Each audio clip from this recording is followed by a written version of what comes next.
Seorang suami di Brebes entah kemasukan apa dirinya menghabisi istri dan buah hatinya sendiri, bahkan tak ada yang menyangka.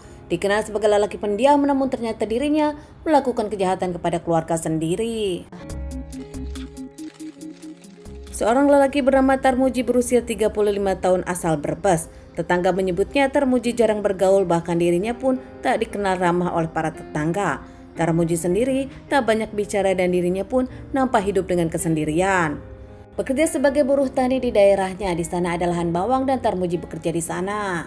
Pernah menikah dulu dan dikaruniai 2 orang anak, namun ternyata rumah tangganya tak berjalan lancar hingga akhirnya rumah tangga pertama Tarmuji berakhir dengan perceraian. Menjadi duda usai dirinya bercerai dengan istri pertamanya, bahkan kedua anaknya tinggal bersama sang mantan istri. Tarmuji sendirian.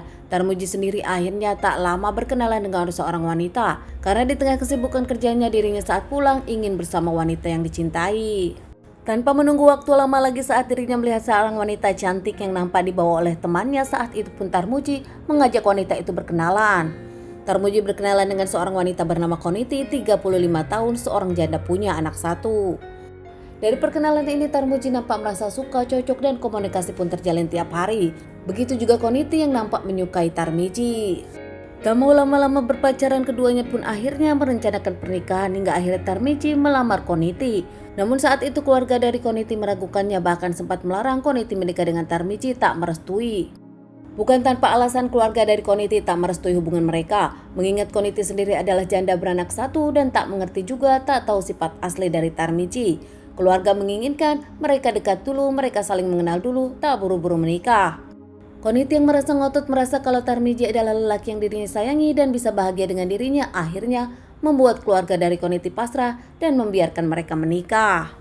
Akhirnya setelah mendapatkan restu dari keluarga Koniti, akhirnya mereka pun menikah. Bahkan di awal pernikahan mereka terlihat lancar-lancar saja. Koniti dengan Tarmuji dikaruniai 1 orang anak lelaki.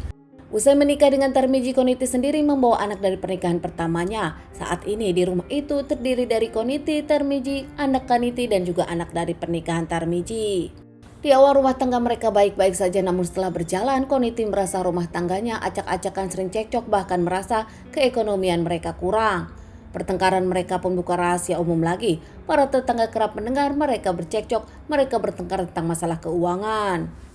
Bahkan tak jarang Koniti pun ke rumah orang tuanya dan akan bercerai dengan Tarmuji. Namun lambat laun mereka pun rujuk kembali. Koniti pun akhirnya kembali pulang ke rumah Tarmuji. Rujuk mereka nampak tak membuat hubungan baik-baik saja. Mereka masih tetap cekcok.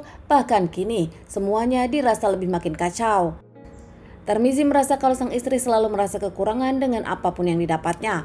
Sementara Koniti kesal kepada Tarmuji. Ada suatu hari Tarmuji memenangkan uang proyek 6.500.000, namun ternyata hanya memberikan kepada sang istri 850.000. Saat sisanya, Tarmuji bukan memberi, malah ngamuk kepada sang istri. Koniti sempat bercerita kepada tetangganya kalau rumah tangga mereka bermasalah terkait permasalahan uang karena sang suami tak pernah jujur, dan kerap sang suami pun menyembunyikan masalah keuangan dari belakang sang istri, entah untuk kedua anak dari masa lalunya atau untuk main-main dirinya saja.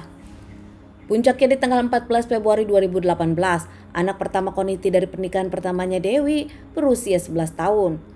Saat Dewi akan pergi ke sekolah jam 6:30. Dirinya ingin berpamitan kepada sang ibu, namun sang ibu masih tidur. Namun anehnya sang ibu tidur dengan tertutup bantal. Saat itu Dewi ingin memindahkan bantalnya, namun kaget melihat sang ibu ternyata sudah tak bernyawa, banyak mengeluarkan cairan merah. Dan di sana pun nampak Dewi tak menemukan sang adik. Dewi yang histeris langsung lapor kepada para warga dan tak lama warga berdatangan membantu Dewi, serta warga pun melaporkan kepada pihak yang berwajib. Saat pihak kepolisian datang langsung ke TKP menyelidiki kasus ini, menemukan jasad Dewi dan langsung dilarikan ke rumah sakit untuk dilakukan otopsi. Tak lama saat pihak kepolisian memeriksa seisi rumah, mendapatkan kepala sang anak kedua. Tak menyangka, tak lama di sana, di ladang kosong menemukan tubuh sang anak. Betapa kaget para warga mendengar pemberitaan ini. Dan kini sang suami Tarmuji menghilang dari rumah tersebut. Langsung semua tuduhan mengarah kepada Tarmuji, mengingat hubungan rumah tangga mereka memang tak baik-baik saja.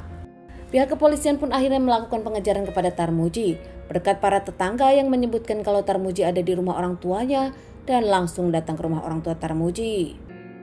Begitu juga orang tua Tarmuji yang kooperatif langsung menunjukkan persembunyian Tarmuji di kamarnya sendiri. Saat diamankan, Tarmuji pun mengakui kalau dirinya pelakunya, bahkan mengakui melakukan kejahatan ini karena dirinya kesal kepada sang istri yang kerap banyak menuntut dan berkata kasar kepada dirinya. Namun entah apa yang merasuki pikiran Tarmuji hingga dirinya pun menghabisi momongan sendiri. Saat Tarmuji menunjukkan senjata tajam, semua nampak kaget. Tarmuji menunjukkan cobek rumah dan juga senjata tajam yang sudah berkarat. Kedua jasad korban pun dikembalikan ke rumah keluarga untuk disemayamkan, sementara Tarmuji diamankan dan menjalani beberapa kali penyidikan. Namun sebelum disidangkan, saat Tarmuji dilakukan tes kejiwaan, ternyata positif. Tarmuji memang sedang tak sehat. Kejiwaannya terganggu sehingga tak bisa disidangkan dan dirinya harus dimasukkan ke rumah sakit jiwa.